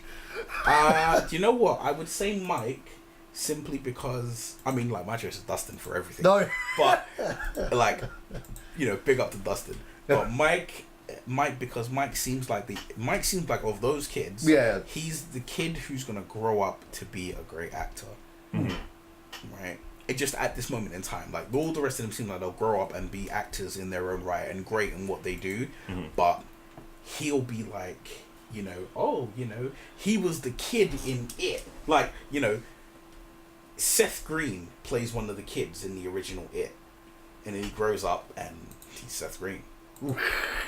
You know, right? No, it's not disrespect to him, but it's like you watch a film, like, all right, Josh Brolin is in the Goonies. Sean Austin is in the Goonies. Corey Feldman is in the Goonies. Which one of them got what? You know, one of them becomes, you know, Samwise Gamgee in you know, the Lord of the Rings. The other is Thanos and Cable, and he's in Wall Street, Money Never Sleeps, and he's in No Country for Old Men. You know, one of these things is not like the other. Yeah, you know what I'm saying? So it's like, it's just like a pitch like that.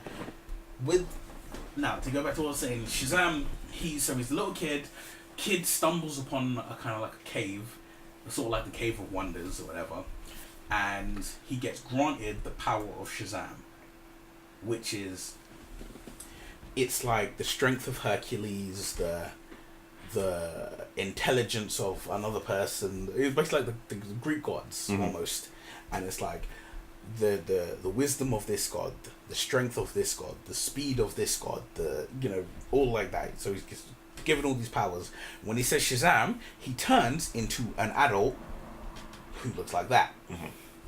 And his kind of primary main villain is Black Adam, who's his opposite number. So Black Adam pretty much has the same powers. The difference between them is Black Adam is always Black Adam. Like, once he turned into Black Adam, he's like, I ain't never going back. Whereas Billy Baston, he's got like the secret identity. He lives his life as Billy Baston the child, and then when trouble lurks, he becomes Shazam. I mean, the way it could work is it doesn't need to be tied to everything that's going on. I'd prefer it if it wasn't. Yeah, to be honest, I think if it went into sequel territory, then kind of tie it, but do it gradually. Well, I mean, because I still want to see it. I still want to see him fight Superman, because you've seen the animated one, right? Yeah, that was sick. But here's the thing, right? Here's the thing. When you think of it, like when we talk about the Marvel universe, right?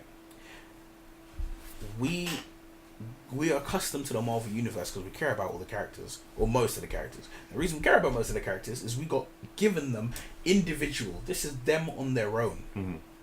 And then it just so happens to be that, well, they all band together as the Avengers.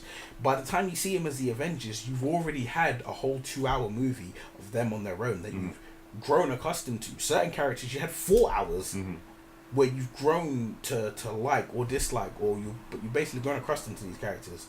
Whereas with DC, it was like the first time we saw the DC, you know, MU's or the DC CU, the first moment that we got of Batman, he was already in a film where he was straight up dealing with Superman. The first time you saw Wonder Woman, she was straight up standing beside them. Yes, we got a Wonder Woman movie after where it's her on her own, and then people loved it. But wouldn't you love it as much if you saw that movie before you came across her stepping into it in Batman vs Superman? You know, you look at the Guardians of the Galaxy. Nothing about Guardians of the Galaxy other than the fact that we know Thanos has some form of connection to everything that's going on. Nothing about Thanos or nothing about Guardians of the Galaxy relates even remotely to Thor or Captain America or Iron Man or anything. So we enjoyed those. So I would hope that DC, having had their fingers burnt with cramming everybody together, would just be like, nah, you know what, Shazam, you're about your business alone. The problem with the I think this has potential to be something very special. Yeah, I just hope they don't screw the pooch. Well, they have. I mean, as much as I am, like I said, the advocate for DC, I really do genuinely, for the most part, in their arc of their Batman, their Wonder Woman, their Superman, their Justice League, so many I feel directions. like they know what they're doing with that. But I feel like, to a degree, they're kind of like not giving the same level of love to some of their other characters, which is why things keep changing here and there. But because they're basically like thrown anything that will stick at this moment. But I think their main priority at the moment is anything to do with the Batman IP, hence the Deathstroke movie that got announced. But it's with Shazam, the problem they have is Shazam's big bad is Black Adam, and Black Adam is supposed to be not the big bag of the Shazam film, which I get, because it would be like, you know, I think it was kind of a bit problematic to make Man of Steel the villain being Zod, because the villain being Zod, it meant that, alright, Zod isn't Superman's #1 villain ever, but he's one of the most recognizable. He's one of the most recognizable, but it's the thing of, you know, it's like you make a Batman film and the villain isn't the Joker. People might be like, you know, they kind of feel a certain way because it's not the Joker. But then you build up to the Joker. You know, you gotta earn your stripes before you get, you know, it's like they say, right? You don't just step into a professional field and then go straight to the championship match. You gotta earn that shit. That only happens in Rocky, and he lost that. He didn't win that fight. You know, so it's gotta be, you gotta earn your stripes in that regard. So the fact that it's not Black Adam may be a good thing, but I'm like, you've made such a big deal about The Rock being Black Adam. The Rock has made a big deal about being Black Adam. Yeah, I mean, again, he took a Boss Logic picture that had been created when he got announced, and he was like, "Yep, look at that, I'm gonna be the shit." All right. But yeah, man. Thanks for clearing that up, because I wasn't sure what was going on with this one, because I heard it and I remember you talking about it, and it was, oh yeah, it's not on the cards. It's going to be part of the, and it's not going to be part of the universe. It's going to be part of this guy's going to be him. This guy's going to be him. Yeah. The thing is that, I mean, Shazam for me, I would say, as a comic book fan, Shazam is probably the hardest character to deal with. The reason being, Shazam is supposed to be The Rock. When you look at Shazam, he's supposed to stand on par with The Rock. So when you see Dwayne The Rock Johnson standing there, imagine you saw The Rock standing there in a wetsuit. Shazam is supposed to be his opposite number. That's why so many people were rallying and petitioning for John Cena to be Shazam, because it would be John Cena versus The Rock. When you see the two of them standing there next to each other, works perfectly. It works perfectly. But the issue, plus I think with that, is all the acting is left to the child. You know what I mean?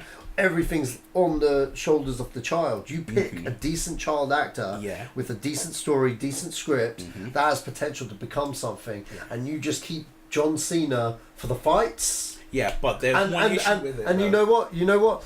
Could you imagine the fights you'd have with The Rock and John Cena, but that's the thing. but as superheroes? So they had it two would be amazing. They had two WrestleMania matches that were. Look at the hype. Look at the hype already. Yeah, you're talking about. It'd be amazing. It would be. Well, here's the thing. Anyone who's a wrestling fan, yeah. John Cena and The Rock had two WrestleMania matches. Yeah. John Cena won one. The Rock won one. Yeah. So now you've got 1-1. Yeah. And you have the deciding fight, the fight to end all fights, in a cinema, and it's like, what can you do to make Cena versus Rock better? Give him superpowers. The most electrifying man in sports entertainment hurls a lightning bolt at John Cena. It's like literally, as long as you have that happen, and then as long as you have Jim Ross and Jerry the King Lawler in like a coffee shop, and I was like, by God, he's thrown lightning! By God, this is a slobber knocker. He's got to almost be having a stroke. As long as you have that madness, then it's going crazy. But you know what? I just pictured it, the fight going on, and you've got him in the coffee shop just doing it. Yeah, But then you have all of that. But now it's like you have Zachary Levy, and I mean my only issue with Shazam isn't even the physical appearance of the guys. The reason I say Shazam is so difficult is because Shazam is supposed to be a child who physically becomes an adult. He's still supposed to have the mind of a child. So, you need to take it back to when we were watching, like when you're a kid and you watched Big. Right. Or for girls, I think it was 13 going on 30 or something. Yeah, that's a good film, actually. Right? When you have films like that where you're a child in the mind who is trapped in an adult's body. So you're supposed to have that. I mean, you need someone with real strong comedic chops. Yeah. It can't just be like Shazam isn't a character that you can just pick the best actor for the role. You need to pick someone who's really and truly like, can you pull off comedy? It's like John Cena would have been the perfect choice because the majority of films he's in are comedic. He can do comedy because you watch him on like Saturday Night Live, or if you watch him on like Jimmy Fallon or Jimmy Kimmel, you see him. He can actually. He is quite comedic person. Who are we talking about? John Cena. Yeah, he is actually. But having Zachary Levy, like everything I've seen him in, he's been good. But it's like, yeah. There's good, and then there's really good. Look, Andy Serkis. You see, you know what? Props for Hang everything. on, who's directing Shazam? Sean Levy. No. Zachary Levy is. That's secret. You're thinking about. I know who you're thinking about because of the actor's name. Oh. But I have no idea. I know very little about this film. I just knew it was getting made. Yeah, and it kept being. It was in production hell. Yeah. As far as I was concerned, and then now I saw that picture. Hey, okay, they finally got the heels into the ground, and we're making this. So that was. But yeah, they're putting in work, and hopefully the work works out for them, and everything goes smoothly. Well, okay. We're running out of time, so I'm going to try and round up a few of these a little bit more quickly. So, Lethal Weapon 5. You ready for it? Is it going to be the Lethal Weapon 5 that Max Landis pitched? No. Then I don't want it. I love Lethal Weapon. Yeah. I love Mel Gibson. I love Danny Glover. I love Mel Gibson's resurgence. I can't wait to see Daddy's Home 2 because him as like the dad of Mark Wahlberg just seems like perfect. Yeah, that sounds right. Just works perfectly. But it's the thing where we have those moments where somebody does something fan orientated and it's so good that anything you get when it's done for real is just a letdown. Yeah. I mean, anyone who's ever heard of Max Landis' pitch for Lethal Weapon 5, it's a tough sell to sell me anything other than that. Okay. Have you heard of his pitch? I have not, no. If you heard of his pitch, go with the pitch. Right. All right. The pitch is that Riggs and Murtaugh are now like captains. They're like basically they've reached the top. Captain Riggs, Captain Murtaugh. Yeah. Captain Riggs, Captain Murtaugh. They've reached the top of where they're gonna go. Right. As police officers. But what happens is they are supposed to train the next generation. They're like instructors now. Right. So they're supposed to train the next generation of officers. And what happens is they go to like a resort, or not like a freaking beach house or nothing, but they go to like a country retreat or something, where they're gonna train this new group of officers. And I think he had Chris Rock in there as well. Okay, yeah. They still had Chris Rock in there, and I think they had a cameo of Joe Pesci or something. It was like all the gang was back, but it was mainly Riggs and Murtaugh taking this team out into the wild to learn to be cops. And obviously it's like Riggs and Murtaugh being who they are and how they are. So Riggs would be, batshit crazy, and it's like, yeah, I got an idea. Let's wake them up at dawn. We're gonna tie grenades to them and make them run naked in the street, And it would be like, Murtaugh, no, we can't do that. We can't. It's like, what if we tie dud grenades? Oh, yeah, that will work, And it'd be like that kind of madness. But it's like Murtaugh's taking it a bit seriously. Riggs is like, you know what? Let them learn on the fly, kind of thing. Yeah. And it was great. And then there was a thing of like, obviously there's bad guys, and I think the bad guys turn up to either take out Riggs and Murtaugh or take out the new team. But it was like, the premise was basically Police Academy. Yeah, those two guys who are now officially too old for this shit, training a new generation of cops. Take it up, of cops to take them on. And it just, even that little pitch, it just worked, and I was just like, I don't know, man. Salivating. I'm ready. I love Police Academy, but I don't know whether I like. I mean, even if it wasn't that they take them to the woods, even if it's like they're training them on the fly, so it's like we got a team of cops. Because you remember, Lethal Weapon 2, there was a team of cops, and then everybody in the team except Riggs and Murtaugh got killed. But you had a team of cops. So even if you have it now, there's a team of cops, fresh recruits, fresh out the academy. And they're being trained by Riggs and Murtaugh, and it's like they're seasoned now because Riggs is a dad of like maybe a 10 or 12-year-old kid. No, he'd be 20 now. Huh? Whoever the kid is, because remember he had a kid. He had a kid back in '97. He'd be 19. Yeah, he'd be 19, 20 now. All right, well they're perfect, even perfect. He'd be in college. He's got a college kid. Riggs would have a grandkid in college. They're all like Murtaugh would have a grandkid in college. They're old men, and they're like, oh man, it's just like, oh, these bills of paying for college tuition. Oh, they're a mother. It's all worse and everything. But it'd be great, and have them in the city training these new cops. And it's like, it could be everything that Expendables 3 wanted to be, which is the older generation showing. There was magic in the way we did things back then, where we didn't have all your computers and we didn't have all your technology, and we couldn't, fly a drone into a building to pick up the grenade and take it to safety. We had to go in the building, but you blew up the building. That's irrelevant. It's, that, and it could just work. I would love that. But they're making Lethal Weapon 5, and I don't know what they're going to do with it. Probably not Max Landis' script. This is because I think Mel Gibson has been forgiven by the powers that be, and so therefore they can go forward and make something like this now. Well, look, I mean, I know we're not, we made an agreement not to talk about a certain person, but hey, man, Mel deserves his pardon, right? Well, yeah.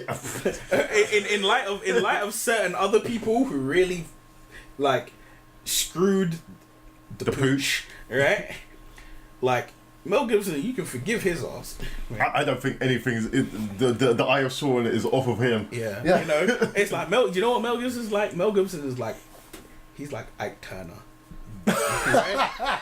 He's like Ike Turner, right? Ike Turner was so horrible, and he was the meanest man on earth. And then it was like, O.J. Simpson was like, I'm the king now. O.J. Simpson was the guy on Captain Phillips. Look at me, I'm the captain now, right? Yeah. And then it was like, everyone was like, Ike weren't that bad. Well, you know what? Mel ain't that bad. We got a new captain of the ship of fuck up of the century. Yeah, it's so. Yeah. In that sense, I think because everything is okay with him now. Richard Donner, I guess if they all have a good idea, they'll move forward with it. But I personally think that the way 4 ended, because 4 ended with him having spoilers. If you've not seen it, no, this ain't a spoiler, right? We said, what was it, 97? 98. 98. Yeah. Lethal Weapon 4 came out in 98. Next year, that's going to be 20 years. If you haven't seen it, you know what? Wait, there's body parts that you can kiss, blow, and suck on. That's a good one. But yeah, so the way it ended was him at his first wife's grave. Yeah. And he said, "Look, this is who I've married. Yeah. I'm finally over." Yeah, over what happened to you. I'm at peace now with. So he's not a lethal weapon anymore. He's literally denounced here's my badge. Lethal weapon status. Yeah, he's just guy. Yeah, which would be perfect. Now he's just a guy. Yeah. And he's got to train these new recruits. That would be great. Yeah. I think something major has happened, like Rene Russo dies with his kid. No, but he's hey, that's harsh. No, but you know what? He's too old to become a lethal weapon again. I mean, I know he looks like he's in good condition. Like I saw, like, you know, how I spent my summer vacation. He's in good shape. But hey, Mel, like, you as, like, you know what? The way he looks now, he looks perfect to be the dad of like a 19-year-old hot girl. I got it. Hot teenage girl. They kill Leo. Leo gets whacked. Oh, that's not enough. It's not enough. No. To make him a lethal weapon again, it would have to be Rene Russo or the kid. Or even that, they'll do a Sophie's choice in him. So you're gonna be your wife or your kid. Choose now. One of them. What if Murtaugh dies? Too late, and then that's when he goes into a freaking violent rampage, and he just kills everyone. Yeah, I mean, like, I miss the Lethal Weapon 3. You know, where it's like he went off the bridge on the motorcycle. Yeah. When he comes back up and he's like, click, full lethal weapon, and he like puts the shoulder back in place, and he's like, I'm gonna stuck his eyes out to his nose, I'm gonna piss on my brain. I'm like, ew! You know what? It was that Mel Gibson, Mel Gibson right there, that made me back as a kid go, that's Wolverine. That's true. Okay. Back then, you know his first choice for Wolverine, like when they were casting X-Men, he turned it down. He turned it down like 3 times. Then it went to Russell Crowe. And then it went to. Every angry Australian dude. Yeah, but that's the thing, because you wanna. I was like, I'm not being disrespectful to any other like people on Earth, but it's like, if you want a serious, like, this guy, when he turns, it's all over for you, right? You need that Australian magic, right? You need that shit. Like, okay, what's his name? Jai Couture, who's in he's in Suicide Squad as Captain Boomerang, right? He's Kyle Reese in the last. Jai Courtney, fuck that guy. Jai Courtney, right? Jai Courtney. No, but you're like, fuck that guy because of, like, all right, Terminator and Die Hard. I liked him in Jack Reacher. Yeah, but that's what I'm saying. But you, like, take away the roles you don't like. Just look at the face of it. He's actually a good actor, and he's got that kind of edge about him that, you know what, if he lost his shit, he wouldn't be the guy that, you know, you wouldn't want to be in his path. You'd like want to be in the rafters watching. Australian, bring him in, right? Eric Bana, when he played when he's in Chopper. Oh yeah. Oh my gosh. There you go. Yeah. Right. Yeah. Australian guys losing their shit in film has been a staple of badassery for quite some time. Yeah, you're right. Even Russell Crowe, where you watch Gladiator, right? Yeah. When he loses his shit, are you not entertained? Oh, you're not entertained. Right? Man, that's the way he's there. Like, you can see that happening at Wembley Stadium when England's losing 3-0 at half-time. I think so many people are conditioned for England to lose any match now, or just scrape through. It doesn't matter. Anyway, in terms of Mel Gibson playing that role again, I think I don't think you could be that cat unless something major has to happen in that film. He can't just turn it on for no reason. Yeah. But again, I mean, like I said, if you look at the trailer, just for Daddy's Home 2, which is a comedy, there's a scene where he's like, he steps in front of Will Ferrell, and Ferrell's just like, oh, those eyes piercing like a velociraptor. I was like, yeah, damn right. He looks like he can eat you. Look at those eyes right now. Yeah, I know. And the thing is, Danny Glover has consistently looked old ever since he became an actor. It's just like from Color Purple to freaking, I think he's in Roots to flipping Lethal Weapon to Predator 2. Yeah, anything. He's just like, he looks old, but he's just like at least that seasoned old man who could just. He's old as shit. He's got grandkids. He's got grandkids old enough to vote, but he'd still kick your ass. Yeah. I mean, even in Predator 2, I wouldn't mess with Danny Glover because he was quite built. You know what it is? It's like when you watch Predator 2, it's like you think the guy with the sword dies. Danny Glover makes it to the end. Yeah. Danny Glover gets props by the Predators. Take it. They're like, you killed our young buck. Who's next? You killed our young buck. You're safe. Yeah. You're like the Stone Cold of films right now. Here's 2 beers. Leave my ship. Okay. On that note, I'm gonna end it right there. Neil, where can we find you? You can find me. Sitting on the Iron Throne, motherfuckers. No, you can find me, I guess, on social media. Instagram, Shoot for Moon Pics. Twitter, Shoot for Moon Pics. Don't look for me on Facebook. And Mr. Sashland Productions. You can find me on Stashman3 on Twitter, and check out my YouTube page, Sacha Allari on YouTube. Okay, and you can also find this podcast on YouTube, Stitcher, iTunes, and what's the other one? SoundCloud. All with Zedos Gang. Very easy to find. Like, subscribe, or whatever jazz there has to ask you to do. It'll be all good on the night. Do as you're told, people. Do as you're told. Do as you're told, people. You heard it here first. Can you come back next week? What's next week? Sunday. That'll be the 5th, I believe. The 5th, I should be able to. It's the 5th, yeah. Yes, I should be able to return on the 5th. Okay, awesome. Because there's a lot of other things. I see this. Cover. Yeah, there's a whole bar of tabs. The tabs all up. Yeah. I should be able to return. Didn't get to speak about Venom, which I'm sure there'll be more to talk about next. X-23 spin-off. Jeff Goldblum. In Jurassic World, the Twins sequel. Anyway, that's been the Zedos Gang podcast, and we're out.